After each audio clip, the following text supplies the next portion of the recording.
Now that we can collect the coin, let's visually display it by creating an inventory system.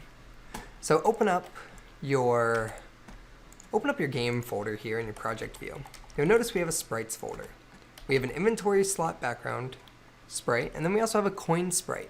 This is how we're going to visualize collecting the coin. So let's go ahead and build out our inventory system.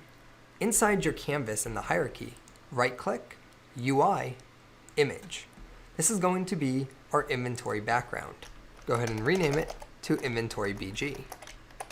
Inventory BG. Next thing I want to do is I want to assign the inventory slot to it. So we have this transparent look here.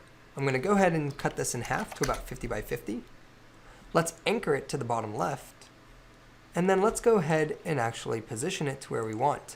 Select it in the hierarchy, move your mouse in the scene view, and hit the F key. You'll see it over here. Now, right now, if you're looking at it this way, this is the incorrect way. Go ahead and flip it so that the X is on the right. And what we can do now is we can go ahead and actually move this to where we want to position it. I'm going to go ahead and position it right above our ammo count, so about right there. Now, we have our inventory background.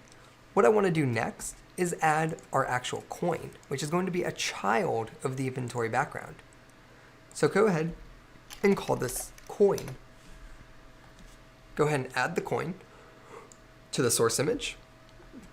And let's go ahead and shrink it down to about 50%. Maybe 75. Yeah, I'm happy with 75. Okay, so here's our inventory system, and here's the logic, the visual logic for it. We have our inventory displayed. When you have the coin, it's displayed there. When you don't have the coin, we turn off the coin object. Have the coin, don't have the coin. So when you collect the coin, you now need to communicate with your UI manager to say, hey, the player collected the coin, go ahead and turn it on so that the player can visually know, hey, I have a coin now. So I'm going to leave you at that. Go ahead and create the logic to disable this upon collecting it, or enable it upon collecting it.